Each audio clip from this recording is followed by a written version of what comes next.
Hello and welcome back everyone, we Weeb Online, and today I'm gonna continue the story What If Naruto Was Dark Fox of Konoha Part 3.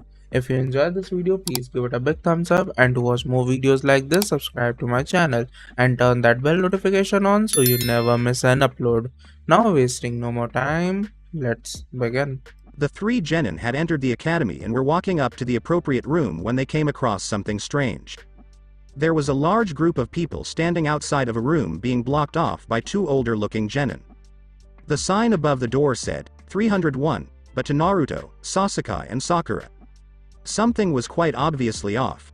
It was quickly realized as well, they were only on the second floor as they had only gone up one flight of stairs. Sasuke was about to call out to the genin to drop it when Naruto nudged him in the side and motioned for him to be quiet. Confused, Sasuke followed as Naruto led him and Sakura around the group and onwards to another staircase. As they passed the group, they saw someone wearing green getting knocked down by one of the kids blocking the door. Okay. Why did you stop me from getting those wimps to drop the genjutsu? Sasuke asked as they came up to another set of stairs. Naruto shook his head. I thought it would be obvious, to keep out the real wimps. That genjutsu was there as a pre-test of sorts. If they can't see past such a simple illusion, then they don't deserve to be chunin. Naruto responded with in a bored tone as if it would have been obvious. Sasuke was slightly confused though. Why wouldn't he want more in the exams? It meant more chances to prove your power, right? So why would you knock off the competition before they even showed up? The exams are tough, and while those people may suck shit at genjutsu, who knows? Maybe they could have been nin or taijutsu gods that would have been unstoppable in the rest of the exams. It's easier this way and improves our chances of passing. I see we're not the only ones who thought that way. We even put on a show to help enforce the illusion. The three spun around to see a boy with dark hair and white eyes standing next to his teammates with a smirk on his face. His teammates were a girl with a pink sleeveless shirt and her brown hair styled in buns, while the other was a boy with a black bowl-cut hair style and green spandex on. Lee, Tenten. Nice to see you again. Naruto greeted normally before just looking at the other boy. Neji. His tone was stiff, almost forced, something they all noticed, but the older three were seemingly used to it as the boys had a small history with each other. I didn't know you were taking part in the exams, Naruto-san. I expected this to be a clean sweep. With you here I might actually get the challenge I've been wanting for 2 years. Neji boasted, not even bothering to acknowledge Naruto's teammates. Couldn't take the exams without a team, Neji, was his smooth reply. The boy finally looked at the two for a few seconds before focusing once more on Naruto. They don't seem like much. Even if one is the supposedly great, last, Uchiha. Sasuke grit his teeth and was about to retort, but Naruto cut him off. That's what I thought too when I was first stuck with them. Now though, they'll be more than enough to get through the exams. Neji seemed to accept this and continue onwards towards the exams room as Tenten gave a small smile and Lee a large one and wave before following. Naruto watched them leave before facing his teammates. You two just met Hyuga Neji, last year's Rookie of the Year. His teammates are Tenten, last year's top Kunoichi, and Rock Lee, last year's Dobi. Do not underestimate any of them as they are tough opponents. On a side note, Tenten is the person I would have given the Kabikari to had both of you refused it. Naruto added with a look toward Sasuke. They both nodded, though Sasuke was reluctant, obviously still angry at being dismissed by someone that knew him without him being able to return the favor. Last I saw them was on a mission just after the exams I was last in. Unless they changed drastically over the time since, they are a powerful physical assault team, so close combat is a bad choice normally. Should we have to face them, I'd say we'd be pretty even, since I'd put our team in the same role with me and Sasuke to attack the enemy and Sakura to give support. Let's not worry about them for right now though, alright? Naruto gave them both a small smile before turning around and walking on to the exam room, leaving his teammates to wonder what seemed to be the conflict between Neji and Naruto. As the three entered the exam room, they were instantly blasted by killer intent by most of the people already in the room, hoping to intimidate the new entrants into quitting. Sasuke steeled his expression but seemed otherwise fine as Naruto just yawned loudly, much to a few of the genin's irritation. Sakura though flinched and looked somewhat scared. She looked over to her team, wondering how they were faring, and after seeing their serious and bored expressions respectively, she gave a slight smile. Of course they wouldn't be worried, and after thinking for a moment she realized that neither should she. Her teammates would protect her if anything went wrong. Just like she'd do her best for them too. They were a team after all. Sasuke-kun. And then Sakura's face went dark at the shrill voice coming from behind as Sasuke himself let out a rare sigh. Naruto merely quirked an eyebrow but watched as a blonde girl came running up and tried to jump on Sasuke's back, only for him to sidestep at the last second and make her miss and fall on the floor. She quickly spun around with a teary-eyed expression for the boy. Sasuke-kun, why? You know I love you, she declared, to varying reactions. Naruto scoffed, Sakura glared, and many of the genin around them that thought Ino was beautiful now seemed to hate the object of her affections since he didn't seem to care. What he said next only enforced that opinion. Because I don't have time to associate with weaklings. I'm here to become a chunin and you'll just hold me and my team back. Naruto gave a slight smirk at the boy since he was finally starting to admit and accept that both him and Sakura were teammates. Plus it showed he was apparently picking up Naruto's dislike of fangirls and his methods of dealing with them. Brutal honesty about how pathetic they were, followed possibly by physical violence to enforce the fact. Sakura merely gave a triumphant look to the blonde who was now staring at Sasuke in shock before glaring at Naruto and Sakura. This is all your fault. Sasuke-kun hates me because of you. Naruto snorted and rolled his eyes but didn't other responding as Sakura got into her face and started arguing with her. Both the other boys merely watched the spat with apathy as two other boys walked up and one commented on it. Knew it. I told you Ino would start a fight when we got here, Choji. Damn troublesome woman. I guess so. I just didn't expect Sakura to be here. Naruto looked over and saw the Nara and Akamichi clan heirs looking at the fight before turning to him and Sasuke. Naruto merely shrugged as he had nothing to really say about what was honestly a pathetic fight that he knew Sakura was holding back for. It seemed Neji's earlier moment about appearing weak was something she took to heart and was purposely holding back to ensure it, though Naruto doubted anyone beside him and Sasuke could really tell. Feeling that Choji and Shikamaru had turned to face him, Sasuke merely looked at them and grunted in place of a greeting before going back to Ino and Sakura arguing, which was strangely entertaining to him. Hey, check it out. The rest of our class is here. They all, including Ino and Sakura, turned to see three more genin their age walk in. One had a gray jacket with a furred hood on and red triangles on his cheeks while a small white puppy was sitting on his head. Another had spiky brown hair, sunglasses and a high-collar gray jacket, while the final was a girl with short dark blue hair and white eyes wearing a beige jacket. The dog merely barked happily at seeing the familiar faces before sniffing and looking intently at Naruto. Kiba seemed to notice this and followed his dog's gaze to the blonde and looked him over. Little did anyone seem to notice, but the white-eyed girl behind him was doing the same, her expression one of thought, as if the blonde was a puzzle to her. I know I've seen him before, even before the day he came to get Sasuke-san and Sakura-san. I just couldn't get a good look at him, but now I'm sure of it. I know him, but from where, and how long ago?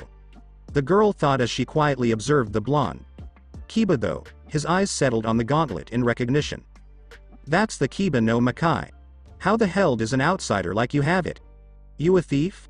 He accused, completely missing Naruto's grave expression. Before anyone could notice, Naruto's flame-covered fist was in front of Kiba's face. The boy jerked back while everyone, besides Sasuke and Sakura who knew of the blonde's speed and skill, were staring in shock. This was a gift from my old teammate, Inuzuka Koji. After he died I offered to give it back to the clan, but your mother, the clan head, told me to keep it. Don't insult Koji's memory by calling me a thief for having his gift, mutt. Naruto ground out in a low tone as Kiba was sweating from how close Naruto had shoved the fire to his face. Kami, I don't see how Hana can put up with your shit. Naruto muttered as he went back to his teammates. By now they had seemed to get over the shock of his speed. Kiba was about to start yelling at him about what he had just done and question him about how he knew his sister when another new voice spoke up. You may want to keep quiet. Naruto's been known to cripple people who piss him off like that. Naruto gave a slight smile at the voice as the rest looked to see an older genin with white hair and glasses wearing a purple outfit walk up. Still hanging in there, Kabuto? I'm surprised you haven't gotten that promotion yet. Naruto commented, causing the now identified Kabuto to chuckle. The exams are hard after all, you know that.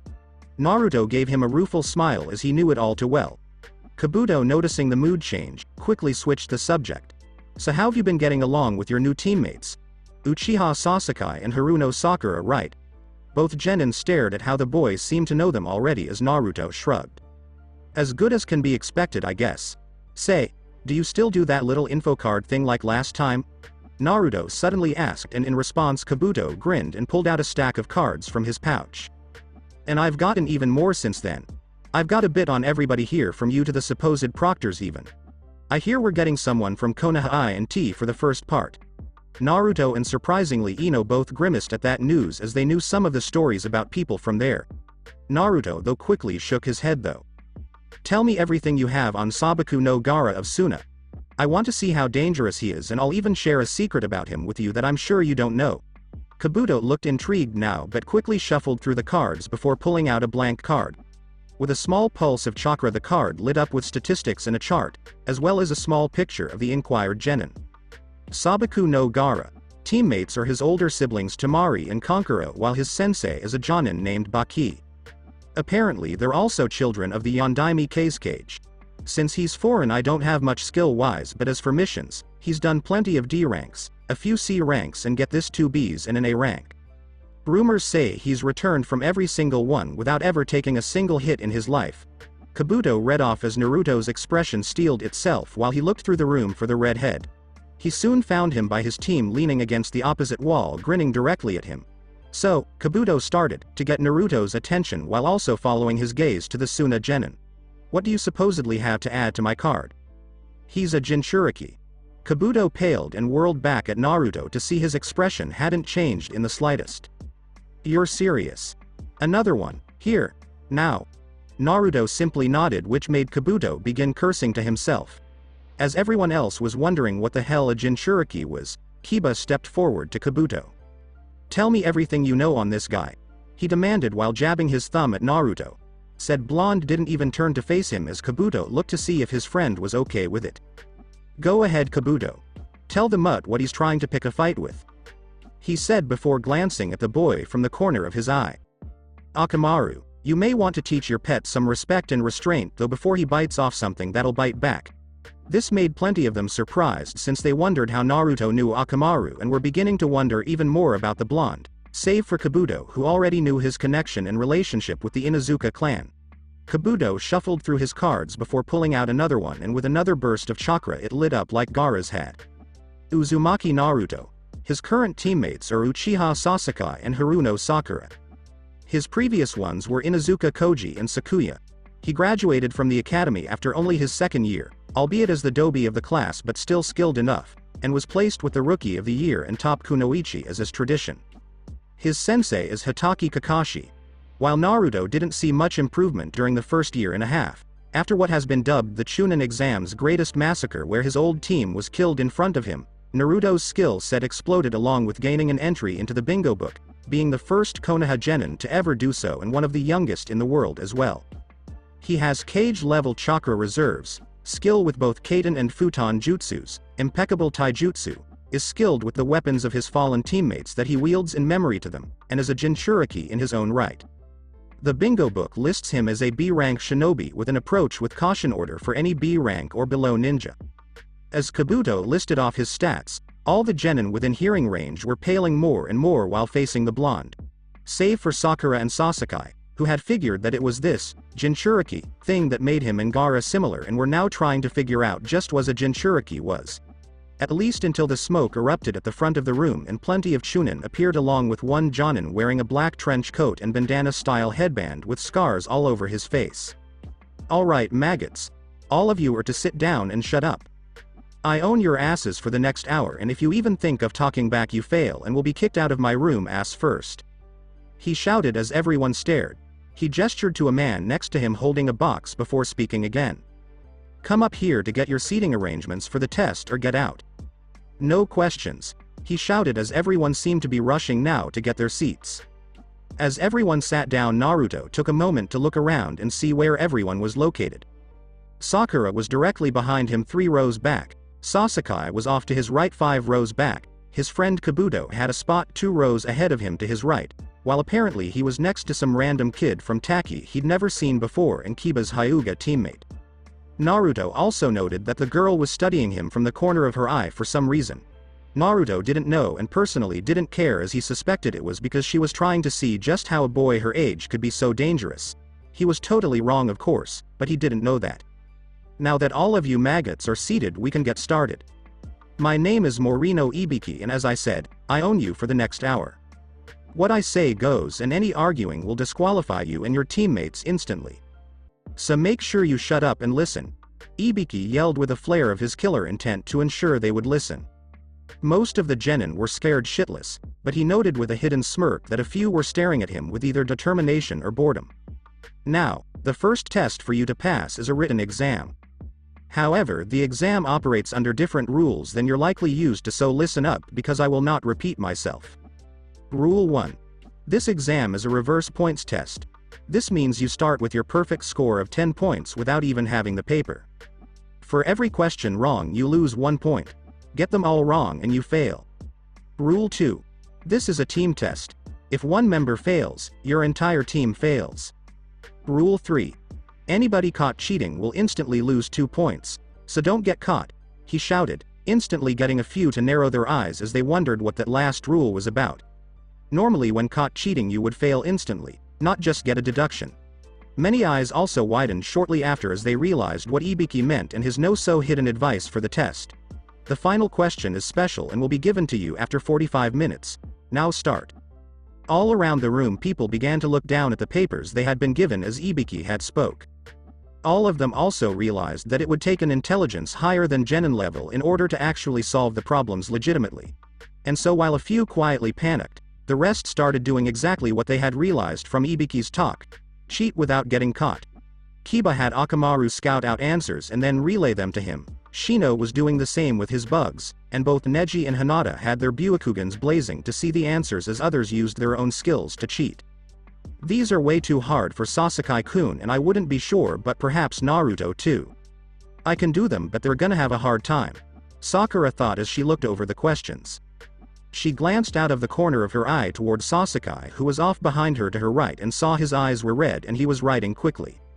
She had to hide her smile at seeing one teammate doing well on the test and then focused in on Naruto a few rows ahead of her. Since she couldn't see around him, she couldn't see how he was doing it, but she saw he was writing, so she merely nodded to herself and put her intellect to work on solving the problems. Unlike most, she couldn't think of a creative way to cheat, but at the same time she didn't have to, as she could solve them herself with a bit of thought. There, that's the last one. Now I just have to wait for the final question. Hinata thought as she wrote down her answer for question 9. Since she was done but had her Byakugan active, she decided to see if she could find what about Naruto was so familiar and focused her attention onto the boy next to her. Just to be forced to hide a gasp, as he seemed to be a beacon of light to her eyes. When a Hyuga has their eyes active, the world seems to show up in a mostly black and white monocolor, with people appearing more as a grouping of curved and glowing lines in human shapes to represent their chakra network. Most people seem to glow in the dark, as it were, with a light blue color to their chakra. Naruto, on the other hand, was practically a floodlight, a bright blue chakra with small flickers of red every few seconds. The only reason she didn't notice before was because her attention was on the person she had been copying her answers from. But now that she was focused on him, he seemed to be lighting up everything around him, to her at least. His chakra, it's huge. Just like that older genin said, his reserves are far beyond any genin. Even the Chunin and Jonin in the room are nothing compared to him. And what's that red chakra? It seems to come from his stomach and flow out before dispersing into his reserves like regular chakra. She thought as she strained her eyes to see how he was familiar. She also wondered how he was cheating and couldn't see him using any chakra or using some sort of string and mirror set up like the girl a few rows to their left, so she was curious as to how he was answering. Glancing at his paper, she had to resist the urge to face fault or burst out laughing. He wasn't answering a single thing, but rather drawing a picture of a chibi Ibiki in boxers, crying and acting scared around a bunch of other ninja. He also had written above a message for the scarred proctor. "You're losing your touch, Scarface. Maybe you should let Anko take over for you. Also, if the Hokage doesn't already know, tell him there's a Jinchuriki here from Suna. He seems bloodthirsty, for lack of a better word, and the gourd he carries reeks of the smell of it too. PSA Big, Red and Furry is laughing at you for your pathetic but hilarious mind rape of the other genin." What exactly is a Jinchuriki? Kabuto-san's little cards said both are Jinchuriki, so why would one from another village be dangerous to Konoha? Is it because unlike him he's not loyal to our village? She thought as she deactivated her Byakugan to wait patiently for the final question. As she did, one final thought went through her head. And who's big, red and furry? A while later Ibiki looked up at the clock and grinned. Alright everyone, stop right now, he shouted, getting everyone to obey and look at him. It's time for the last question, but this one has a few extra rules to it. First off is that you have to choose if you want to take the question or not. Well, why wouldn't we take it? We want to pass, right? A random genin called out and Ibiki flared his killer intent again. Shut the hell up. If you take the question and get it wrong, then you and your team instantly fail and are forbidden from taking the Chunin exams ever again, he shouted back, getting everyone to start yelling. What the hell? You can't do that. There are other kids that took the exams before here. Kiba shouted from his seat, as did others before Ibiki shut them up with another flash of his ki. Well, they were lucky I wasn't proctoring those exams. I am God. Here, get that through your fucking heads, maggots. I make the rules, and guess what?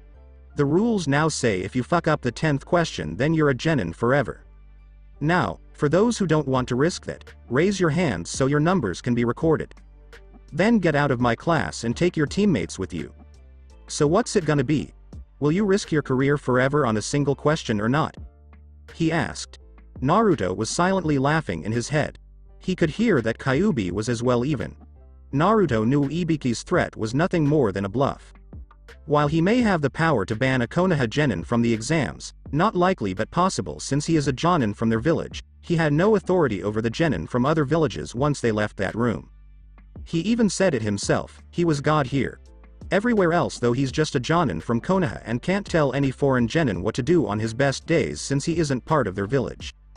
Naruto wouldn't give up now, and after turning to see Sasuke and Sakura and flashing them each a grin, his own teammates knew not to back down as well. Suddenly a boy raised his hand and gave up, apologizing to his teammates as he did. And just like that the gates were opened and people started giving up one after the other. For 5 minutes straight they had to wait as multiple people gave up and left. When the quitting stopped, Ibiki looked over the group. Is that it? Are there any other wimps in here? Naruto noticed idly out of the corner of his eye that the girl next to him was practically forcing herself not to give in to Ibiki and quit. Had he known her he might have done something, but at the moment she was another competitor and he wasn't going to help. Finally Ibiki nodded his head. To all those remaining, he started as everyone, sans the 2 or 3 that realized his ruse at the beginning, focused on him for his final question. Congratulations on passing the first exam, he called out. It took 3 seconds for it to sink in. What? It was also at this point Naruto collapsed, banging his hand on the desk as he laughed uncontrollably. Even Kabuto was snickering a bit as he watched his friend's reaction. Many of the remaining genin, Naruto's own teammates included, were glaring at the laughing boy. Oh damn, that was entertaining. Hey Ibiki, you got this on video? I'm willing to pay. Naruto called out as he called his breath. Even Ibiki grinned, which most agreed was a seemingly terrifying sight. Regrettably I don't. Wait a minute, back up. What do you mean we pass? Temari called out from her seat. Ibiki merely looked at Naruto. Do you want to or should I? Naruto just shrugged in response, so Ibiki continued. Well, as you all likely figured out, the questions were meant to be impossible for any normal genin to figure out. So we planted a few chunin in for you to cheat off of. Said chunin were also the first to crack under pressure and quit when I gave the last question. The test was to see if you could gather info without being noticed. Those who couldn't got kicked out. The last question was merely if you had the guts to go up against impossible odds. As a chunin you would eventually be tasked with a mission that seems impossible to complete. Does that mean you stand aside and leave it incomplete? No. Missions such as this are common and could be vital to village security. Despite your feelings of dread and fear you plunge on and do the mission anyways because it keeps your home and people safe and secure. That is what it means to be a chunin. Ibiki finished with flair. Apparently more than he expected though, because suddenly a window seemed to explode as a black ball was thrown in and unfurled itself to reveal a banner and a woman. The woman had purple hair and amber eyes and wore a trench coat and skirt, though only a mesh shirt without a bra as was clearly seen since the trench coat was open. The banner that was now hanging from the ceiling declared who she was. The sexy and single proctor for the second exam, Mitarashi Anko. Naruto had stopped laughing during Ibiki's explanation, and when he saw Anko his eyes darkened for a moment before he let it go and was back into his bored mask as Anko seemed to be counting up the genin. 73-75. 25 teams Ibiki. Your test was way too easy. She taunted as Ibiki merely moved out from behind her banner. The teams this year are simply better. And you're early Anko. Again. She gave a sheepish grin before looking over the genin. She noticed Naruto but didn't seem to do anything but look at him for a second longer than the rest. Whatever, my test will knock them down by half anyways. Alright Gakis, get up and follow me to where we'll be having the second exam. She called out before heading back out the window. The genin slowly got up and went after her as Ibiki went to start collecting papers. He paused when he came to Naruto's and both read his message and looked at his picture. I hate that Gaki sometimes. He muttered before vanishing in a shunshin to alert the Hokage. Alright Gakis, welcome. To my favorite place in Konoha, Training Ground 44, otherwise known as the Forest of Death. Anko called out from on top of a fence surrounding a large wooded area. The genin were all grouped in their teams and stood on the ground either looking at Anko or the forest behind her. This is the stage for the second test. Before I can tell you about the test she started before pulling out a stack of papers from her coat. You all need to sign these in order to continue the exam. What are they? A genin asked, so she just grinned. Waivers, because if you die I don't want it on my head. She cheerfully replied. Naruto snorted as she passed out the papers. While the genin mostly looked them over, Anko continued. Now if you want to continue, you sign those and turn them in for one of these two scrolls, a heaven or an earth scroll. She said as she pulled out two small scrolls from her jacket. One was a dark blue and had the kanji for earth on it, while the other was white with the kanji for heaven. You will be given one scroll per team for the test. Your goal is to get the opposite scroll from another team by any means necessary and then make it to the tower at the center of the forest. The time limit is 5 days from the beginning of the test. But what about food? Choji cried out and Anko merely shrugged. Hey, you're ninja. Live off the land. Or if you want, go cannibal and eat the other genin. One more thing, you cannot look in the scrolls for any reason. Doing so instantly disqualifies your team, and trust me, we'll know if you open them. Sometimes chunin are trusted with secret documents, so think of it as an extra test. Now sign your waivers and get your scrolls or go home Gakis, cause that's all I'm telling you. Anko shouted out as the genin began to sign the waivers and exchange them for scrolls. Naruto and his team were given an earth scroll and quickly passed it to Sakura discreetly. With her genjutsu skills she could hide the scroll better than they could, plus Naruto or Sasuke seemed like the more obvious holders, so they would be targeted first, possibly damaging the scroll in any fight they got in. They quickly lined up at a gate and watched the other genin make their way to the others. Naruto noted that most of the Konoha genin seemed scared of him and were heading to gates as far from him as they could get. Gaara merely gave him another psychotic grin before heading out to a gate of his own with his siblings, who also stared at him in fear. But the one thing Naruto noted was that the other foreign teams seemed split, half scared of him, the other half thinking Kabuto was blowing smoke and that he was just some rookie kid. They would likely target him and his team, either to prove he was nothing or to prove they were better. But neither reason mattered because Naruto was not going to let Sasuke and Sakura get hurt because of him. Begin. Anko's voice called out as all the gates flew open at the same time. Naruto's team rushed inside the very moment the gates twitched and were quickly leaping from branch to branch among the treetops. They soon stopped and stood on a couple branches high off the ground. So what's the plan, Naruto? Sakura asked, marking Naruto's eyes glaze over in memory. So what's the plan, Koji? The boy flinched slightly at the accidental replay of his former teammate's words just before things went to hell. He quickly shook his head to clear his thoughts of the past before facing Sasuke and Sakura. I'm not sure. I've heard of this place from Sensei but never been in it. From what he described, this is the most extreme training grounds Konoha has in the village. It is not something to be taken lightly and is something genin are usually forbidden from entering. We have to be careful here, he warned, to get both to nod. I say we spend a few hours looking for another team, but if we can't find one then we head to the tower and make a camp near it so that we'll have a base of sorts, Sasuke suggested. Naruto thought it over and nodded his head as Sakura smiled. Sounds good. Let's do it, but stick to the trees. Foreign ninja would likely stay on or near the ground, so this way we can get the drop on them. Naruto told them, and again they nodded before they started leaping to another branch in their search for other teams. 2 hours. For 2 hours they had searched without luck. The sky was starting to get dark, making it hard to see, so Naruto suggested they use Sasuke's plan of setting up a base then. They searched but soon found a large hollowed-out tree they could use for their purposes easily enough and were about to get to work on setting up camp when Naruto froze. "Naruto. What's wrong?" Sakura asked as he looked around wildly. Sasuke could see how he was acting and activated his Sharingan on instinct to try and see what the blonde was apparently feeling. "Futon.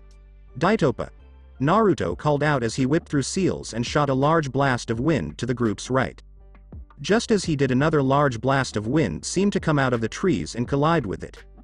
As the dust started to settle from the jutsu clash, Sasuke and Sakura took up positions next to Naruto for safety as he pushed chakra into a seal hidden in his glove. In a puff of smoke, Naruto was holding a large metal purple staff. On each end of the staff was a double-edged blade with etchings of flowers on it. Naruto spun it in his hands a few times before holding it at the ready in front of him. Sakura stared at the weapon in wonder, wondering what it was as Sasuke kept his eyes peeled. He had seen it before when training with the boy on how to use the Kabikirabocho. It was called the Kagiri Nai Buyu, Eternal Dance, and used to belong to the girl he was teamed with. Just as Kabuto's card had said, he used the weapons of his former teammates in memory to them. And Sasuke knew firsthand he was extremely deadly with them. "Come out!" Naruto shouted, only to hear laughter in response. "Quite skilled to not only respond to but to cancel out my jutsu. You're just as skilled as the books would suggest, Kurai Kitsune." The voice called out. It sounded feminine, suggesting a woman was attacking them. Sasuke and Sakura didn't see anybody and Naruto was still looking around wildly as he tried to locate their foe. "But it's not you I'm here for." "What?" Naruto asked as his eyes widened in shock. "I want Sasuke-kun. You and the girl can leave and I won't bother you." The voice called back. Naruto's grip on his weapon seemed to shake for a moment. "We want the blonde brat. You and the girl can leave. We won't bother you." "Who are you?" Sakura called out. The voice laughed again. "Just someone with a gift for Sasuke-kun. Don't worry, we just have a little gift for him." Naruto's eyes were completely glazed over as flashes of his last exams flew before his eyes. He was so distracted he never saw the girl come out to attack. She had long dark hair and her eyes seemed to delight in what she was about to do. Without warning, she struck Sakura in the chest, sending her flying away before kicking Naruto into the air by his jaw. He dropped his weapon from the hit and couldn't even think before the girl was above him and kicked him down into a tree. Naruto's face though didn't even register the hits as he dropped down to his knees with a blank look. Sasuke was shocked that someone had gotten the drop on them and spun around just to see the person smiling at him. "There now, Sasuke-kun. I believe you and I can have all the fun we want now." "Kaden. Gokakyu no Jutsu," Sasuke shouted as he launched a fireball at the girl just for her to laugh and dodge as she engaged him in taijutsu. Meanwhile, Naruto was still staring straight ahead with a blank look. "Get out of here. Run, Koji ni, Naruto-kun move. Sakuya-chan. No. Again, it's happening again." Naruto muttered under his breath as he didn't even register the battle going on nearby, or that Sakura was kneeling in front of him trying to get his attention. "Naruto. Naruto, snap out of it. Sasuke-kun needs your help. We need you. Naruto," she shouted as she shook him by his shoulders. In response, he just clutched his head and jammed his eyes shut. "Again. Not again, please, not again," he kept repeating under his breath as Sakura stared in shock. His chakra was flowing fine from what she could tell. She had even tried a genjutsu release on him to try and snap him out of it, but nothing was afflicting him. Naruto had seemed to just break down as soon as the other girl had started speaking. But why? She wondered. What could cause him to? Wait. Kakashi had warned her about this. Sakura was panting after her one-on-one training with their sensei as Naruto and Sasuke were at another part of the training ground working on Sasuke's strength. Kakashi had a small smile on his face from what she could tell. "Very good, Sakura. You're getting better every day." "Thanks, Kakashi-sensei." Sakura panted out before composing herself and standing up straight. "I think I could probably get even Naruto with a couple of the genjutsu you've taught me."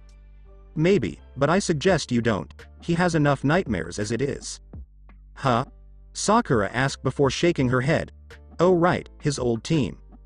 It was only a little over a week after they had gotten back from their mission to Nami no Kuni, and one thing Sakura had done was to try and find out all she could about Naruto's old team. Sasuke had told her from his own talk with the blonde that he was with an Inuzuka and some orphan girl. Sakura wanted to know just how they had died and why, but had found all records of it locked out of reach, requiring at least Chunin clearance to see. It had confused her, but she made do.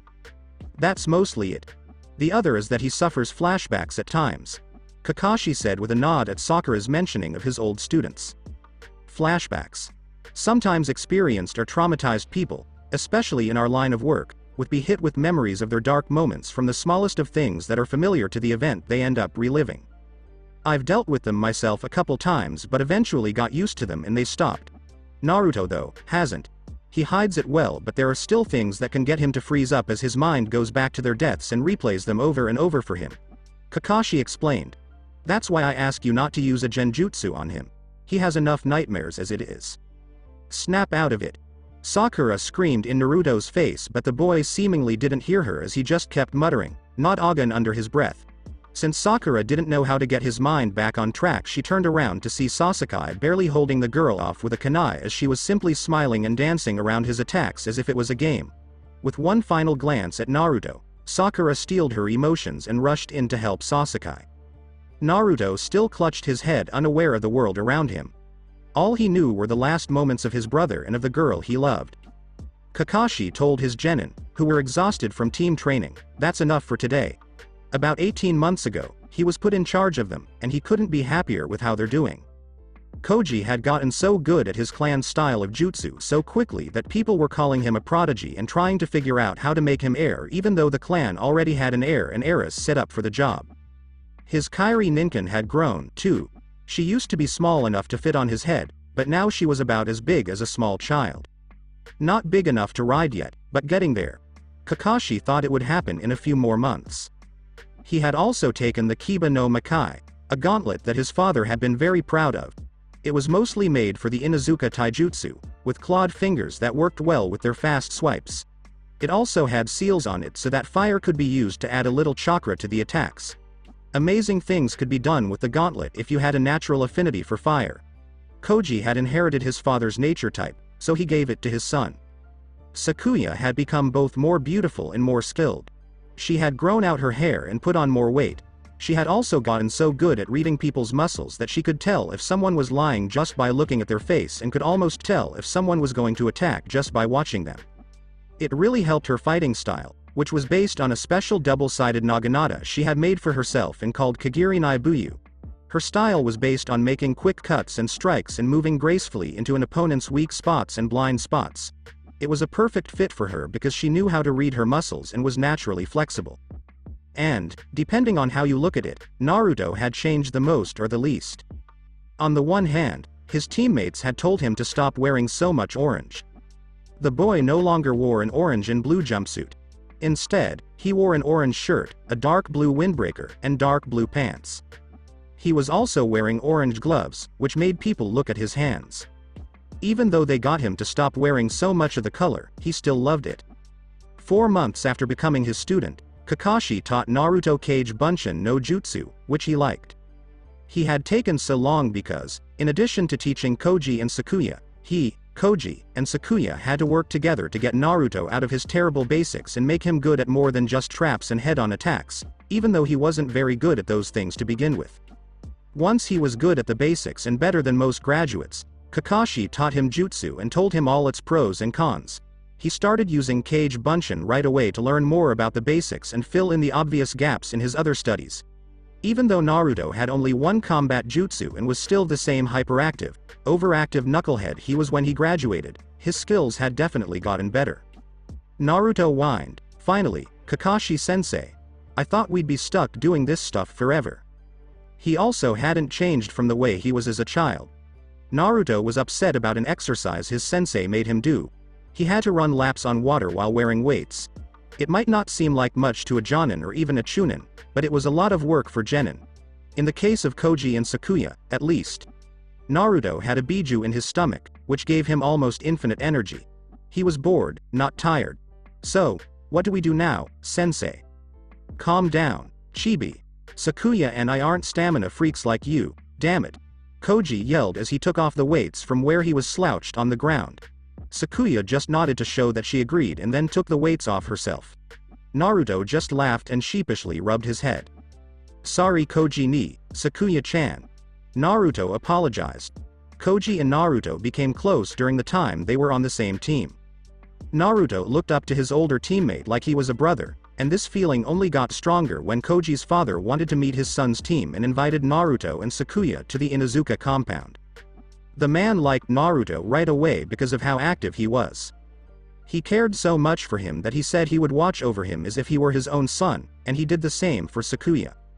Koji joked that it made them like brothers, so Naruto has been calling the boy Koji ni ever since. Koji didn't mind because he liked Naruto a lot and gave him advice on things he thought they could relate to.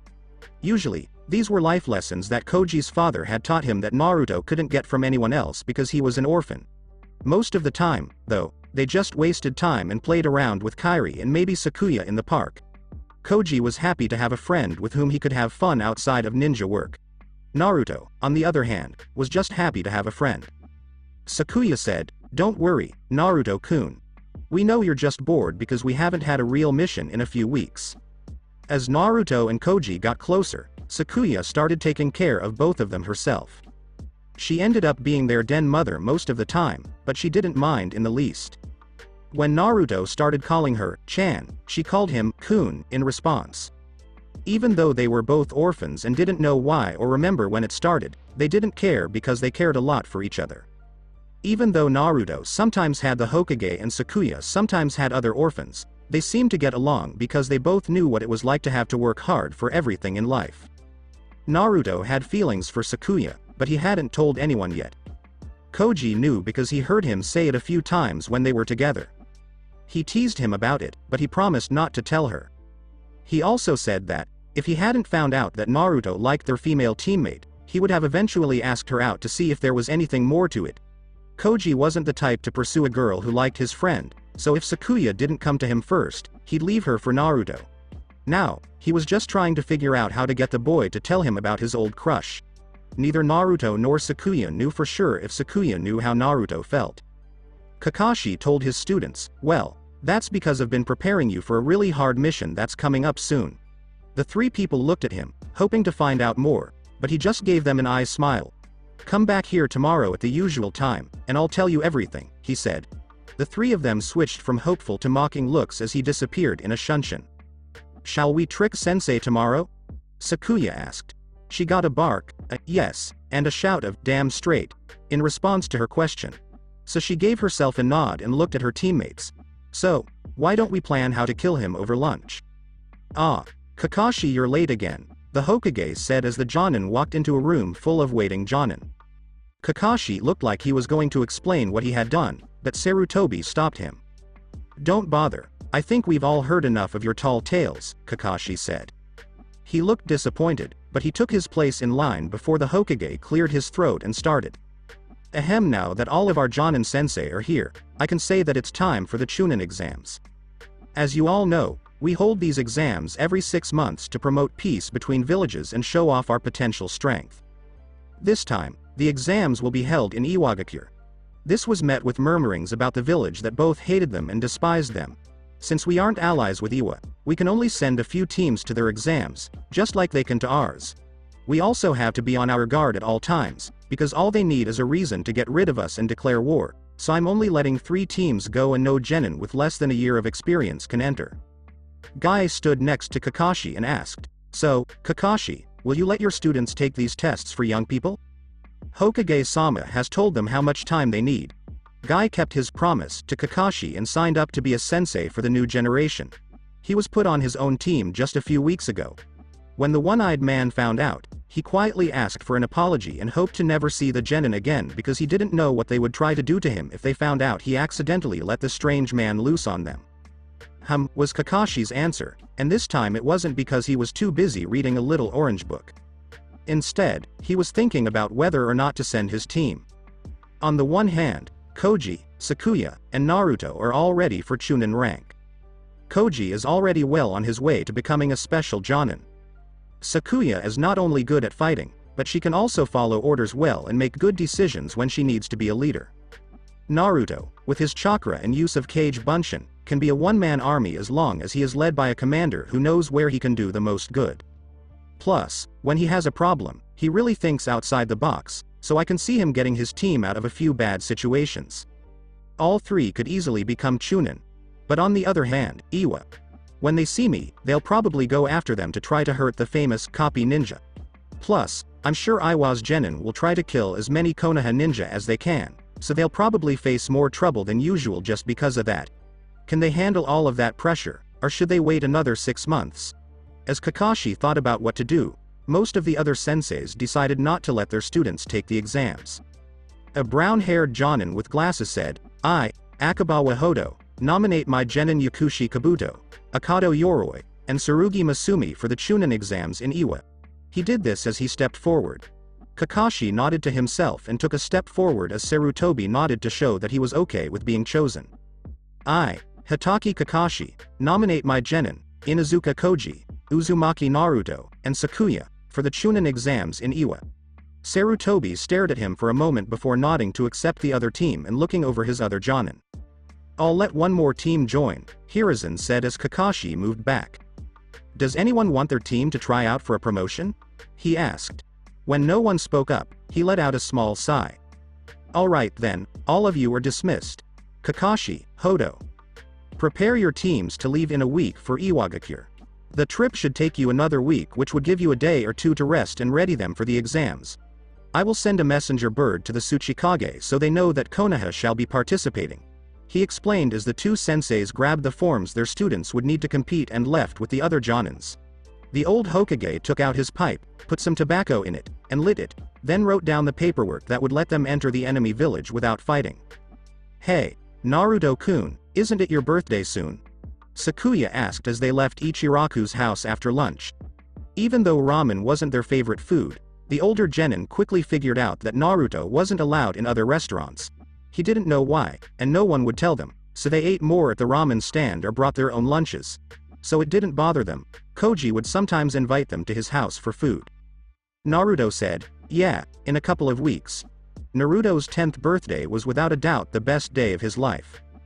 The Hokage stopped by to give him something and then went back to work, so he was alone for the first 9. People were also usually meaner on that day because it was also the Kyuubi festival and they had been drinking. Since he became a shinobi and Koji and Sakuya helped him improve his observation skills, he knew there had to be some connection between him and the festival, since people always called him a demon or monster, and it was especially bad at this time of year. Still, he didn't know what. When he turned 10, he didn't tell his team because he thought they'd be too busy with the festival to want to spend time with him. But he was surprised when they came over and spent the day with him instead. Their sensei had told them it was his birthday because he had read their profiles before he became their teacher. He had never been happier, and he hoped that his 11th would be just as much fun. Oh yeah, it's your birthday, Koji said to the sky as he looked up. Damn, I totally forgot.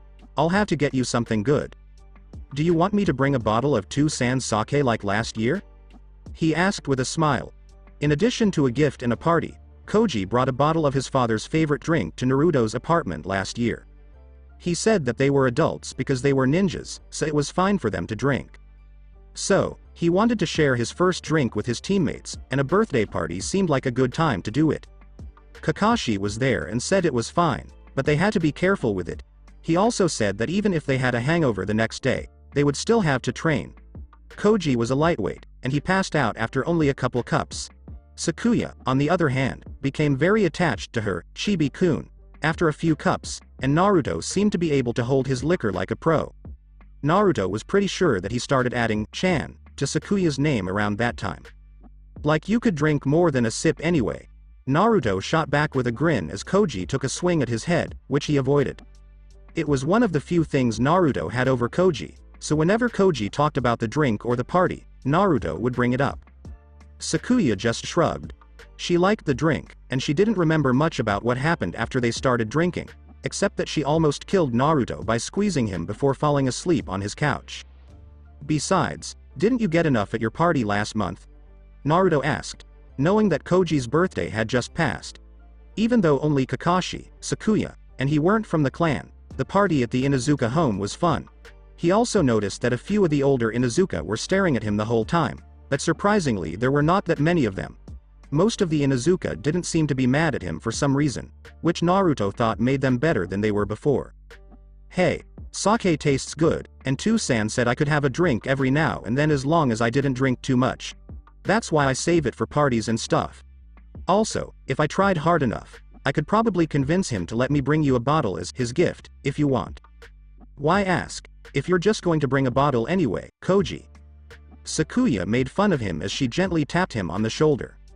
He just grinned as Kairi barked. The three kept going even though most people seemed to stare at Naruto or stay away from him and, by extension, them. Even though it didn't bother them anymore, Koji and Sakuya wanted to know why everyone, from civilians to shinobi, seemed to hate Naruto so much. From the time they were put with Naruto until now, they mostly thought of him as a nice and naughty kid. Yes, he sometimes played jokes on people, which was annoying, but it wasn't enough for them to treat him badly. Even though he was a shinobi, they hadn't seen that he had been beaten a few times before. Naruto kept that much from them, and the mobs never bothered him that much when he was with someone. That's why he did everything he could to always be with one of them or Kakashi, if he was around. Say, you guys wanna go do something? Naruto asked. Koji gave a nod. I'm sorry, Chibi, but I can't. Two-san told me he had something to show me later, so I have to go home soon. Sakuya smiled at the boy and said, I don't have anything special to do.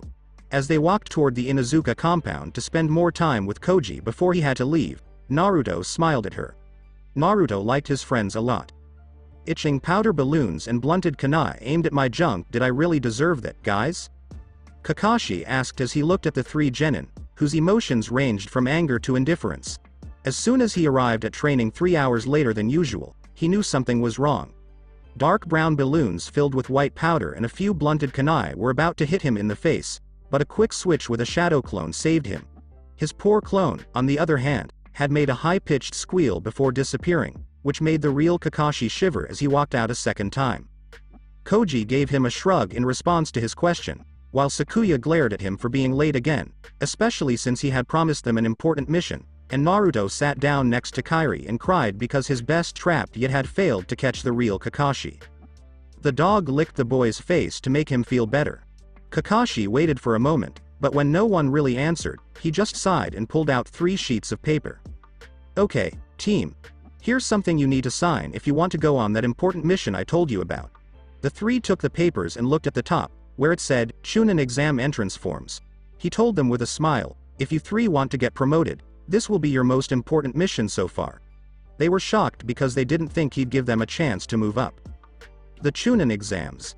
Sakuya asked out loud as Naruto had no idea what they were. He wasn't the only one, for once. Koji asked his teacher, what are the exams, sensei? As he looked over the paper. Well, the Chunin exams are an international competition between genin from different villages who want to be promoted and show off their village's strength. I think you 3 are ready for them, so if you want to become Chunin, sign those and come to the main gate in 5 days. That's the deadline. I should warn you though, you can die in these exams if you're not careful, and this time the exams are in Iwa, and they hate us because we've beaten. That evening, Koji, I'm back, a man said as he brought a big red dog into his house. The man looked exactly like an older version of the boy, except that he had a small scar on the right side of his face. He wore a black jacket with red fur around the hood and a mesh armor shirt underneath. His pants were black, and his Konoha headband was tied around his left leg. This was Koji's father, who had just gotten back from a week-long mission. Koji called out, Hey, Two-san.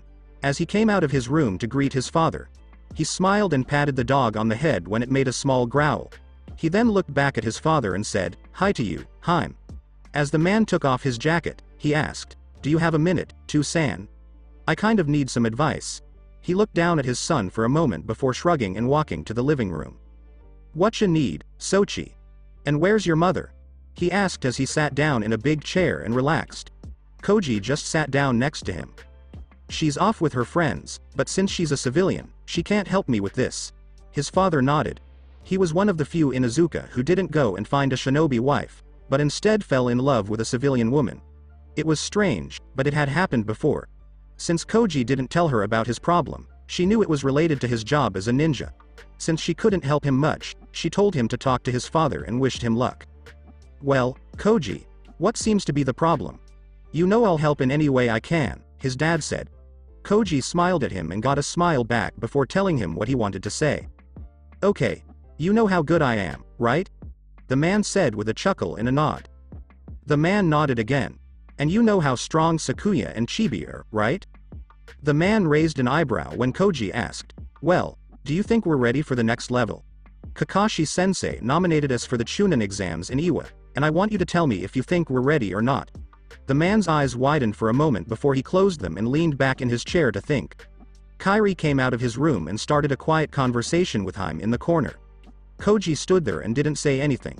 His father finally sighed. "I really can't answer that, Koji." "What?" "But you," Koji started, but stopped when his father put out his hand. "I can't answer because it's not my decision. I know your skill and have a good idea of what your team can do, but that doesn't make it my decision." "I think Kakashi gave you some paperwork and a deadline to decide?" Koji nodded. "Well, he's leaving it up to the three of you. He thinks you're ready, and as your teacher, he should know your skills better than anyone. But he's still leaving it up to the three of you. So you shouldn't be asking me, but rather, you should be talking to Naruto and Sakuya. Ask them, if they think you're all ready. All I can say is good luck if you go for it, and there's always next. Besides, it's in you and Inuzuka's nature to kick ass when the time comes. You just have to decide if that time is now," Koji's father said with a laugh as Koji stood up and gave his father a hug. "Thanks, Tu-san.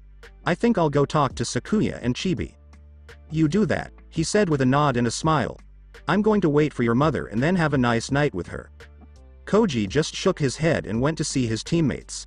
Kairi ran up to the man, gave him a quick lick on the face, and then ran after her partner as the man turned to his ninken. "Do you think he'll go to Heim?" the man asked. The dog looked in the direction they were going and then nodded. "Do you think he'll do well?" He could tell from the way the dog nodded this time that it was grinning in its own way. "Well, that's good. Now all he needs is a girl, and he'll be set." Heim barked and laughed as he sat back in his chair. It felt great to be back home. When Koji knocked on Naruto's door, he called out, "Yo Chibi. Are you home?" It bothered him a little that his little brother had to live in a rundown apartment in a poor part of town, but Naruto didn't seem to mind, so he didn't bother him about it. He once asked his father if Naruto could live on the Inuzuka compound. His father told him that the clan head said no, not because she didn't like Naruto, but because there were some other Inuzuka who wouldn't like it. So Koji didn't say anything and just accepted the fact that Naruto would live in a bad place. The blonde's voice rang out, "The door's open, Koji ni." The older boy opened the door and walked in. As always, most of the pictures on the walls were of them all having fun together, but a few were of Naruto with the people who worked at the ramen stand, his academy's sensei Iruka, or the Hokage. Both of his teammates were surprised by the fact that Naruto went around calling the village leader, Gigi, and didn't get in trouble for it. Koji shook his mind clear as he walked into the living room and saw Naruto sitting on his couch with Sakuya on his chest. When he looked more closely, he saw that she had tears in her eyes. This meant that she had been crying before she fell asleep. Before turning back to the girl on top of him, the blonde gave Koji a small smile. Do I want to know what happened?" Koji asked as he took a seat and waited for Kairi to give Naruto some attention. The boy took one hand out from under the girl and petted the dog while giving a shrug. "I honestly don't know. Earlier, she just came over crying, and I let her in. We sat down, and she started crying on me, but she wouldn't say why." He then looked up at Koji with eyes that were both worried and angry. "I don't know who made her cry, but whoever did, I want to find them and teach them a lesson." Koji nodded, but then he said something. "What says it was a who? Maybe it was something else that made her cry." Naruto shrugged again and looked back at the sleeping girl. Koji laughed. "Either way, I want to go beat up whatever made Sakuya-chan cry." He said, "Don't worry about your girlfriend right now, Chibi. I came over to talk to you." He laughed again when Naruto's face turned a little red when he called Sakuya his girlfriend. "And her, too, now that I think about it," Koji added as an afterthought. "I was just going to go find her afterward, but this makes it easier." Naruto nodded and tried not to blush, then grabbed Sakuya by the shoulders and gently shook her. "Sakuya-chan." You need to get up, Sakuya-chan. The girl mumbled something under her breath, but when she opened her eyes, Naruto was looking down at her and giving her a small smile. What is it, Naruto-kun? Koji ni is here and wants to talk to us, he said. She opened her eyes for a moment and then saw the boy sitting in a chair and grinning at her. Are you okay down there, Sakuya? He asked as a joke. She just blushed and smiled, then put her head in Naruto's lap. She asked, maybe it is, and Naruto-kun doesn't mind, right? When Sakuya turned her attention back to Koji, the boy quickly shook his head but turned away to hide his blush. The boy was trying hard not to laugh at what he saw. Oh, he doesn't seem to mind Sakuya at all. I'm pretty sure he likes it, in fact, he thought with a light laugh before getting serious. Anyway, we all need to talk, Koji said. They both nodded and looked serious to show that they were listening, so Koji went on. I've been thinking a lot about the Chunin exams Kakashi-sensei nominated us for, and I even asked my Two-san for some advice. He said that it's up to us to decide whether or not to go. He said that sensei believes in us enough to nominate us, but he still left the decision up to us. It's not a matter of whether or not we're ready, but rather whether or not we think we're ready. I wanted to ask you guys, do you think we're all ready for the exams? Because I'm not sure if we are or not. I've seen some of the Chunin in the village and know we could take on a few of them no problem, but then there are others that could tear us apart. We all have our skills and we're all great, but are we ready to be Chunin or not? Sakuya said, well, I've thought about it, and if you two want to go for it, I say let's go. You're right, Koji. There are some Chunin who could beat us just as easily as we could beat others. I'm pretty sure some of the other genin in the exams will be the same way. But you know what? It doesn't matter as long as we stick together. We've been through some tough times together and come out stronger because of them, so I know. We might have trouble on our own, but that's why we're teammates, isn't it? Yeah, Koji ni. You should know that better than us, since you're the one who told us that, aren't you? Naruto asked, remembering how Koji helped them pass their genin exam by getting them to work together. Koji gave a small smile as Naruto smiled at the memory. I know we're ready because we're the best in Konoha. So I'm going, and if you and Sakuya-chan are with me, we'll get through everything. When Naruto was done talking, Koji laughed and looked up at the two of them. You two are right. We can do this if we work together. Let's go to Iwa and show how strong we are, he said with confidence. Kakashi smiled as he listened to his genin talk about how determined they were from outside the door. He decided to sign them up anyway because of this. Even though each of them had a few flaws, when they worked together, they made up for those flaws and brought out the best in each other. They were good enough to be Chunin, and now they would show it in Iwa. Kakashi asked his team as they gathered at the usual training grounds, well, you three, are you all ready to take the exams? Koji grinned as he adjusted the pack on his back. Sakuya nodded because she also had a pack on her back, and Naruto shouted, yep. Kakashi smiled at the three because of this. Good, then let's go to the gates and meet up with the other Konoha team that's leaving so we can leave. He didn't say anything else as he turned and walked away, and the kids followed him. As they went through town, most of the shinobi wished them luck, though mostly Koji and Sakuya did so while ignoring Naruto or giving him a dirty look. People in the village heard that the two teams were going to Iwa for the Chunin exams, and they hoped that soon they would have a few more Chunin to join them. Most also hoped that the Kyuubi brat would die in some way. As the group made its way to the main gate, they saw the others. A plain-looking Jonin and three teens a few years older than them who were all wearing purple clothes that looked the same as theirs. The Hokage was also standing at the gate in his normal clothes and with a smile on his face. When the Hokage said, on time for once, ha, Kakashi. The Jonin just laughed, while his own students stared at him in shock. Were they on time? They thought they would get in trouble for being late.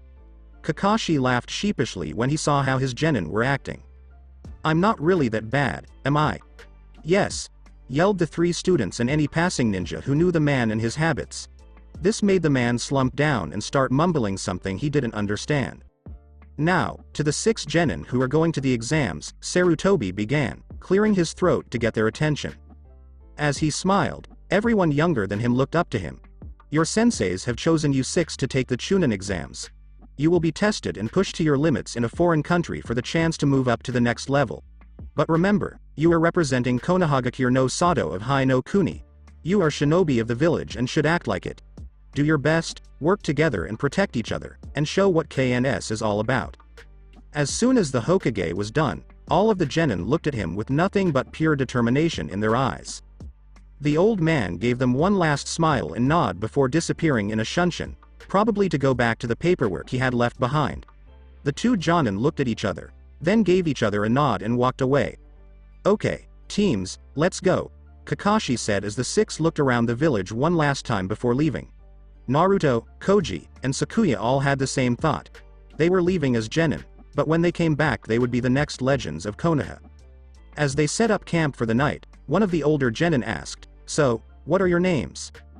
The trip was going to take a week, and they had planned it so that they would get there early. All of Kakashi's students looked up from their campfire and saw another genin walking toward them. He had glasses, silver hair, and a kind smile on his face. The two teams set up their camps right next to each other, close enough to be together but far enough apart that they wouldn't bother each other if they wanted to be alone. Kakashi looked at the boy over the edge of his book and then shrugged. He didn't see anything wrong with the other genin wanting to meet his teammates. "I'm Uzumaki Naruto. Sakuya, nice to meet you." The three of them said, "My name is Inuzuka Koji, and this is Kairi." The genin smiled and sat down next to them. "My name is Yakushi Kabuto, and the other two are Akado Yoroi and Tsurugi Masumi," he said, pointing to his teammates who were eating food back at their own campfire. "So, is this the first time you've taken an exam?" "Yeah. How about you?" Koji asked Kairi, who gave him a small whimper. She didn't like something about Kabuto, but Koji didn't know what it was. So he decided to be nice, but he would also keep an eye out just in case. Sakuya and Naruto didn't know that, though, so they just got along with him. "No, this is my fourth. I've failed 3 times before, and the exams are held every 6 months." The younger three nodded in agreement as Kabuto told them about his past exam trials. "From what I've seen in the first 3 exams, there are at least 3 parts. The first is always some kind of intelligence gathering test, but it's different every time, so I can't say much more than that. The second is always some kind of survival exercise and is where the fighting starts. My team and I always just barely make it through that part, but we always fail the objective, so we haven't been able to see what comes after that."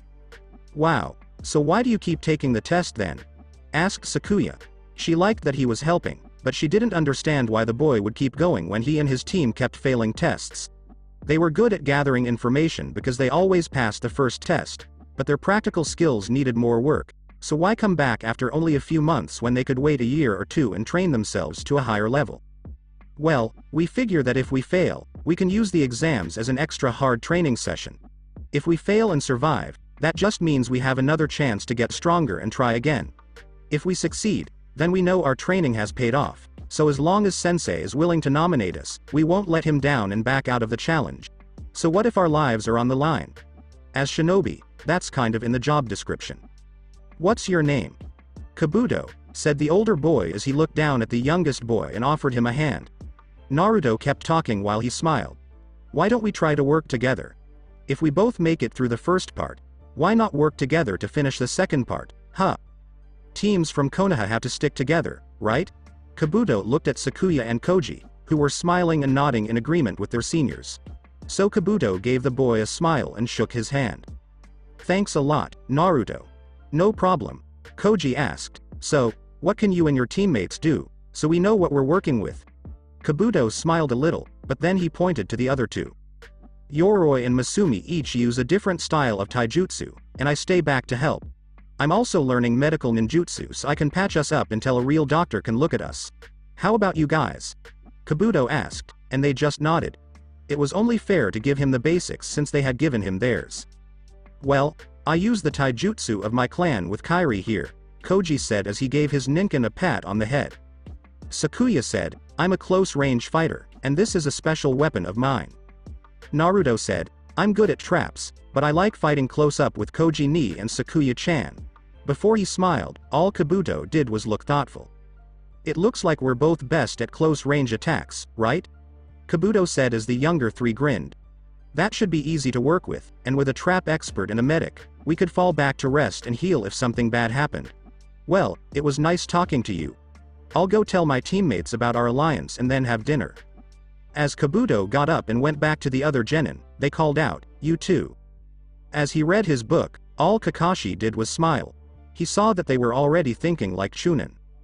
They made a plan that would benefit both of them and gave enough information about themselves to make the plan work, but not so much that they gave away all of their secrets in case the exams put them against each other. For example, Koji could control fire, which was a part of his clan's element-free style. Sakuya was also good at setting traps and could read a person's body language, and Naruto could be a one-man army when necessary. He took on 3 students who were well on their way to becoming skilled ninja.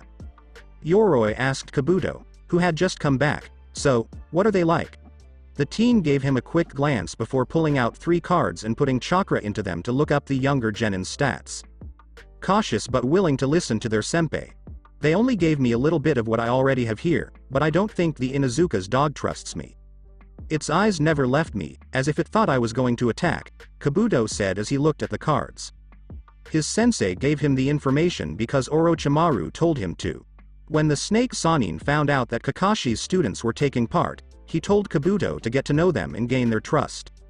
He thought that maybe they would help him in the future, and if not, he would leave them alone. Except for the blonde whose card Kabuto was going over at the time. The boy with silver hair thought to himself, "Well, little Naruto, that's a big secret you're keeping in your stomach. I wonder if you even know you contain the Kyuubi." He then put the cards away. Getting them to trust you wouldn't be too hard. He was pretty sure he had some of it already. Now, all he had to do was watch them and see if he could get more.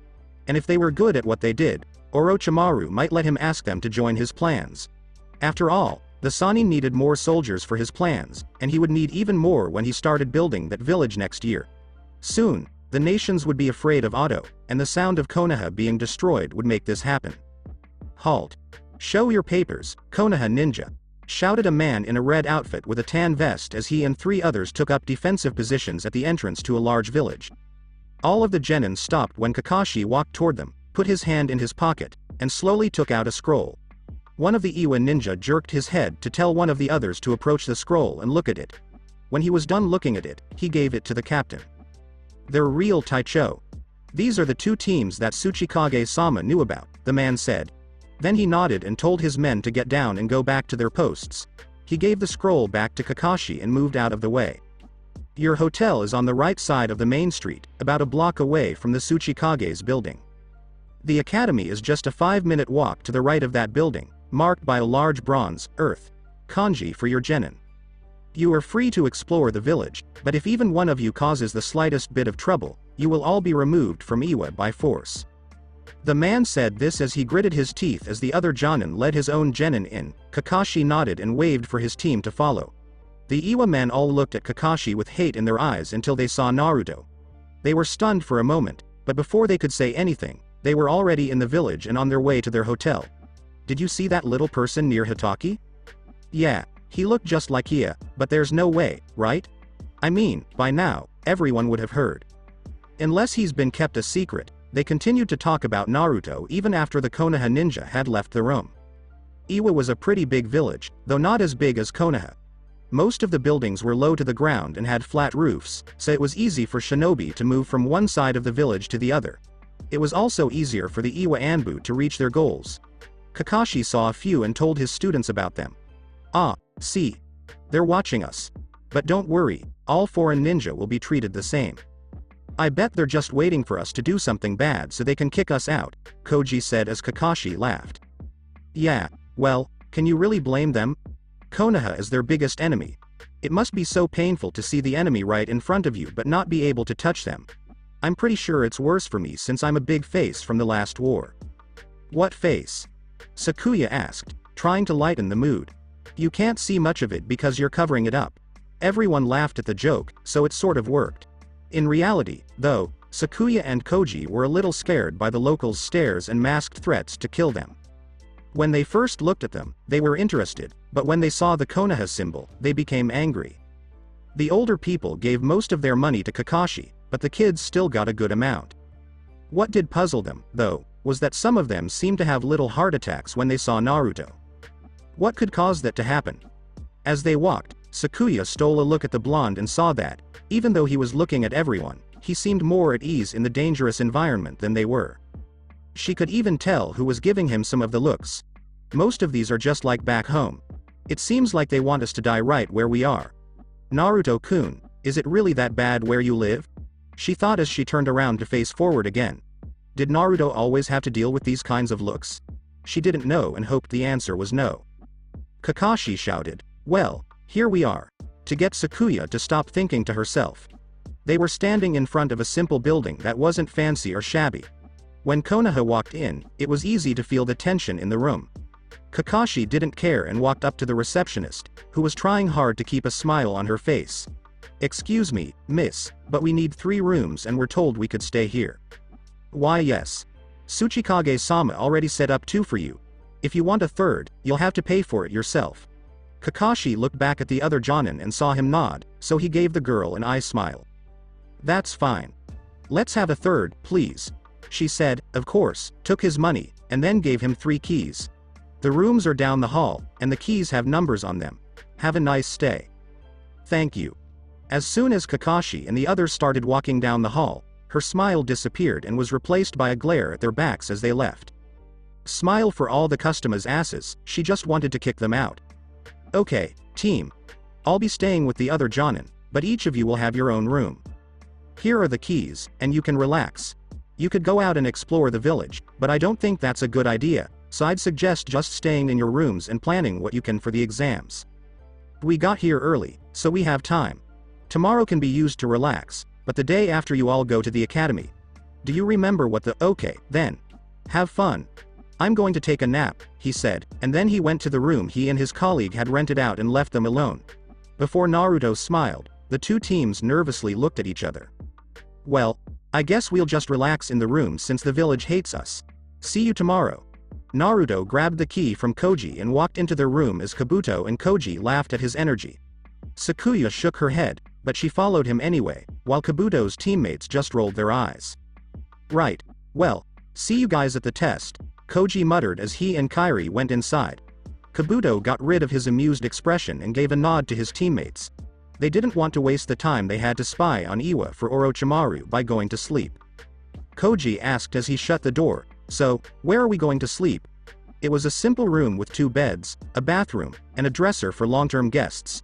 Naruto was already on one bed and Sakuya was on the other. He saw Kairi jump into a big, soft chair in the corner with a tick mark. No place was left to sleep. "Well, I guess you can have the floor, Koji ni," Naruto teased. Kairi barked as Sakuya giggled. She then laid down, sighed, and smiled. "And these beds are so comfy. It looks like you're going to miss out." Damn, they were making fun of him, and he knew it. He gritted his teeth but went over to Naruto anyway. "Chibi, move it. I want to sleep on the bed." "No way. I got it first." "Get off right now if you want your birthday gift early," he said. Naruto stopped and looked at him for a moment. "What's my present?" It was his birthday in 2 days, which was oddly enough the day of the tests.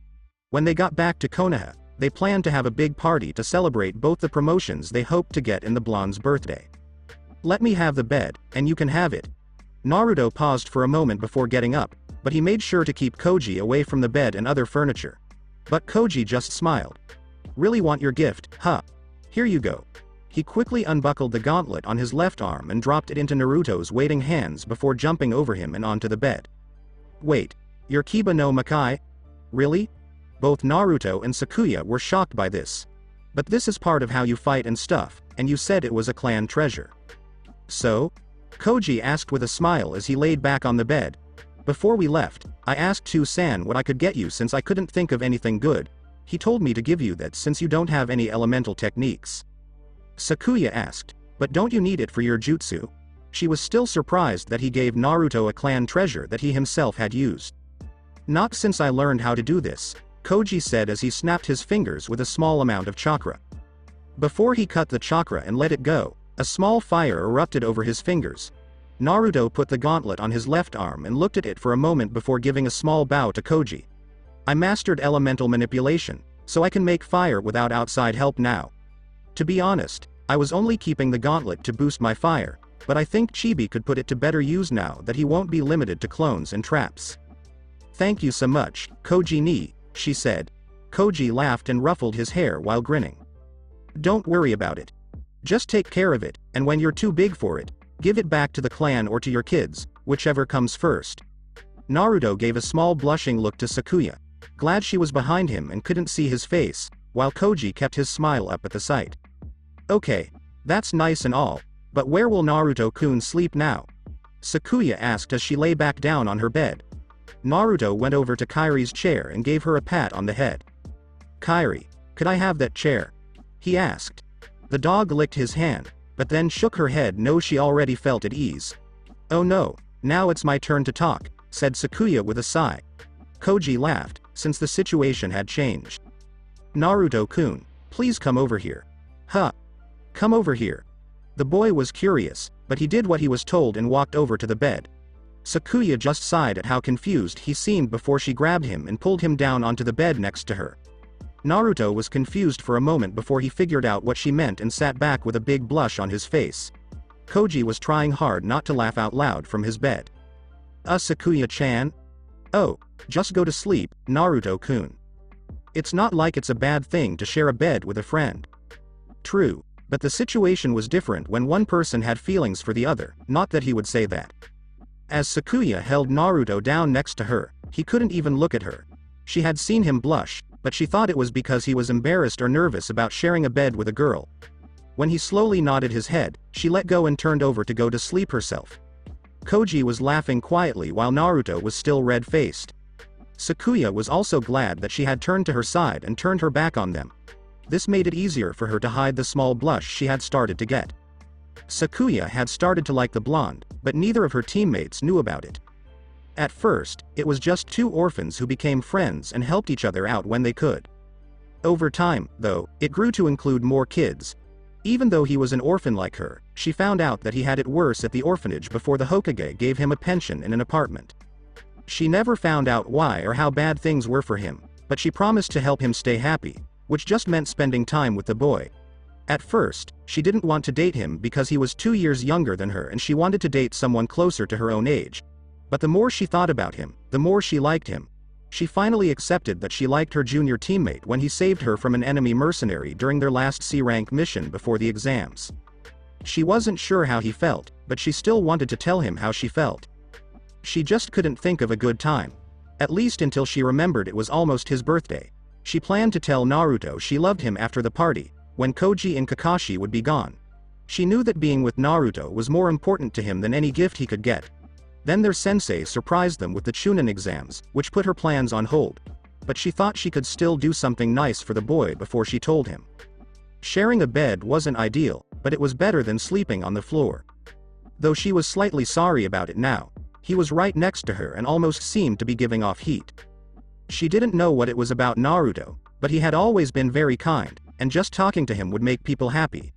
Every time they went to a party or training together, she hugged the boy just to feel his warmth. She couldn't say much about it, but she knew she wanted to be close to where it came from. Now that the source was right next to her, she had to stop herself from reaching over and hugging him to her chest. He was so nice, but this wasn't the place for him to act that way. Kakashi asked the boy who had just left the room and was yawning, "Hey, Koji. Are the other two up? I thought we could go get some breakfast and talk a little bit before the exams tomorrow," as he greeted the boy. Koji's eye popped open, and he looked back into the room with a small smile. He stepped back and shook his head, then moved out of the way so Kakashi could look. He looked confused when his student asked him to look inside, but he did as he was asked. Sakuya was sleeping on the bed, and Naruto was lying on her chest with his head on her chest. Their arms were wrapped around each other. Kakashi smiled as he shut the door behind him. "I think we can let them sleep longer," Kakashi said. Unlike the kids, he knew how both sides felt. Koji only knew Naruto's name, and neither of them knew Sakuya's, but a skilled Jonin could see the signs. Not exactly clear to everyone, but it would make sense if you knew the kids. Koji laughed, but he went with Kakashi when he led him away. They would bring food back with them afterward. When Kakashi and Koji came back, they found the two genin still sleeping in the same position. This was embarrassing for them, so Kakashi made sure to drill them on some of the plans they had made.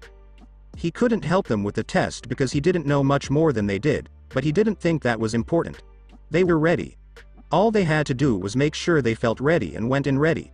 But the genin didn't mind because it kept them focused on what was important and kept two of them from worrying about where to sleep at the same time.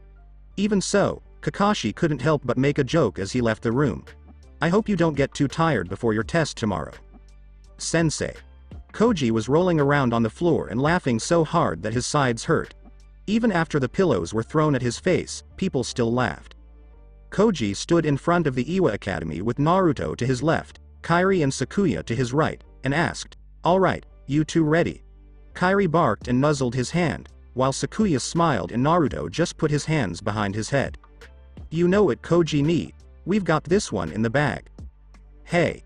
Then let's go show off what we can do." The right room was on the first floor, and other genin were walking there the whole time. But as soon as they walked into the room, they stopped for a moment as a flood of killing intent swept over them. When they looked around, they saw that almost all of the other genin in the room were staring at them. The Iwa teams in particular seemed ready to kill them right where they stood. Koji shook his head and put on a hard face before giving Sakuya and Naruto stiff nods. Sakuya nodded back, but she still looked a little worried, and Naruto just frowned and followed Koji as he led them to one side of the room. "Didn't think there would be so many teams here. This might be harder than we thought." "Yeah, and that killing intent, I'm pretty sure it was mostly to try to get us to leave before they started, but even so, you could see in the Iwa team's eyes that they were trying to kill us," Sakuya said as she took a few deep breaths. Even though they hit her hard, she wouldn't fall down or freeze up badly, but she would be shaken for a moment. Naruto just scowled and looked around the room with his arms crossed. "Well, they'll need more than eyes to get rid of us. We're the best Konoha has to offer, and we're going to win," Koji said with a laugh as Sakuya smiled. He was a little surprised by how much they got, just like she was, but he put on a show to keep the team's spirits up. "Don't let Sensei hear that I remark. You know that he can kill us all with a look because of his Sharingan, and so could any skilled Uchiha," Koji shot back. "Yeah, but they're mostly gone now. Didn't their heir kill all but one of them a few months ago?" Sakuya asked, as the word Uchiha made her think of something. Naruto shrugged but Koji nodded. "Yeah, I heard about that. The heir Itachi went crazy and killed his whole clan except for his little brother before fleeing the village. It happened while we were on that escort mission to Taki. Tu-san was one of the hunters sent to try to find the guy, but there was nothing. That guy was a freaking genius Anbu captain and he's only a year or two older than you and me," he told her. He couldn't believe that someone could get away from the best trackers of the Inuzuka, who had never failed before. But that's not something we need to worry about right now. We need to keep our minds on the test. One of the Iwa genin nearby shouted as he heard the last part of Koji's conversation. "Like trash, like you fucking leafies could do anything. Why don't you just go home and hug a tree, you wimps?" Sakuya and Naruto glared at the guy while Koji barked at him. When he saw their faces, the man said, "Oh, I'm so scared." When Koji looked at Sakuya and Naruto, he saw that they nodded at him and gave him a cruel grin. "You better hope we don't fight in the exam, Stonehead, because if we do, I can promise you that this leafy will put a hole in your chest," Koji said. Being called weak was one of the few things that made him angry, other than hurting his teammates and family. Back home, he was known as a very talented child prodigy, which he was proud of, but he also made sure to know his limits. When a random person insulted him, whether directly or indirectly, he did his best to overshadow them. All three of them had just been insulted by this genin. Oh, Koji would love to beat him up if he had the chance. "TCH, whatever, you wimp. Are you guys trying to kill yourselves?" They heard someone whisper as Kabuto and his teammates walked up behind them. "I know this is your first time, but you shouldn't make yourself a bigger target than we already are with our headbands." "Sorry, he just made me a little angry," Koji said, making Kabuto sigh. "Look, you guys need to stay out of trouble if you can, so let me help you. Yesterday, I went around getting what public records I could so that we wouldn't all be going in blind. It's not much, but at least I know who's in the exam and a little bit about them. Here, let me show you." Kabuto quickly pulled out a stack of cards and after shuffling through and a quick look at the genin Koji and just threatened pulled out a, "This is the guy you want to fight. He mostly knows taijutsu and doten jutsus, like many Iwa shinobi, but he has a couple B ranks, so be careful." "Hey, do you have these on everyone?" Sakuya asked as Koji memorized the information on the card he was being shown. There's nothing wrong with learning more about an enemy. Kabuto gave a small smile and a nod. "Yeah. How do you think we'll make it through the second part when our fighting skills are never quite good enough? We know who to go after and who to stay away from. I was able to find information on almost everyone, ranging from extreme details to just names and teams." Sakuya asked, as she looked at the stack of cards he was holding. Could you give us a rundown of the biggest threats? Kabuto smiled and nodded. If he could, he was happy to help his Kohai make it through alive. Koji gave back the first card he was shown, while Naruto stood off to the side and pet Kairi. While Kabuto shuffled the cards and pulled out different ones to show, the other genin were giving the Konoha ninja dirty looks.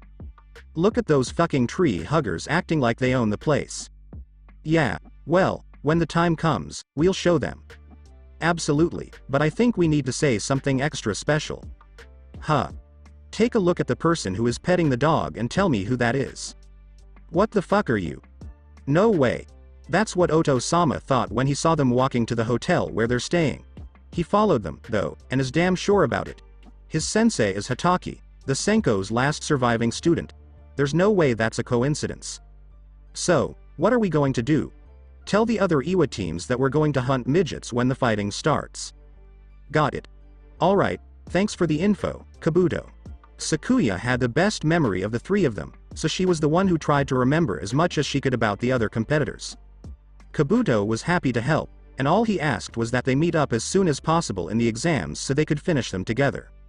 Naruto was happy to agree because it was his idea in the first place, and Koji didn't want to leave a fellow Konoha member behind if he could help it, so there were no arguments. They talked a little with Yoroi and Masumi to try to make friends with them, but most of the time they were quiet with Kabuto because they were more worried about their tests and staying alive than making friends. Still, they were glad for the small alliance and hoped that it would work out for everyone in the end. Okay, Gakis, it's time to start the Chunin exams, said a tall blonde teen with his hair pulled back into a ponytail at the front of the room. One big bang covered half of his face, and he wore the standard Iwa outfit, which was a red shirt with one long sleeve and one short sleeve, and a tan flak jacket over it. Behind him were 10 people wearing the same clothes. My name is Didera, and I'm the proctor for the first part of this test. My word is law, and if you break it, I'll break you. Everyone paid attention as he let out a spike of killing intent to make his point. Good, now the first test is simple. Each team will follow one of my Chunin helpers as they take you to a separate room. Inside the room will be one of Iwa's biggest prisoners on death row. Worry not their chakra is sealed off and they're tied down to their chairs by heavy chains. As such, they're nothing more than paper tigers to even an academy student. Your task for the first test is to get them to tell you the secret password to the second part of the test There are only a few rules that must be followed Rule 1. You only have 1 hour to get them prisoner to tell you the password. When the time's up, you fail. Rule 2. You cannot kill your prisoner or cripple them. Just cause they're on death row doesn't mean you can do what you want to them. Non-lethal and non-crippling torture methods only. Rule 3. You only get 1 shot to tell the Chunin the password. If you get it wrong, then you fail Info is one of the most important things to being a ninja, so you better triple check to make sure it's right before you tell your commanding officer and get your team killed Gakis. That's it for the rules. Send up a member from your squad to get a number and then follow your designated Chunin to your prisoner and start interrogating. Remember the rules and don't break them or I'll blow you the fuck up As Didera finished, he took a few steps back and leaned against the wall as the genin began to follow orders. Kabuto wished the younger team luck and then walked away while they just looked at each other. They had never performed an interrogation before. Kakashi always did it with his Sharingan to hypnotize the target into spilling their guts. And even that was rare as they almost never had an interrogation situation come up. Well, this test was already stacked against them. Naruto let out one word that easily summed up their entire situation before Koji left to get a number. Fuck. So this was it for today. I will continue the story in next part. Till then, we weeb offline.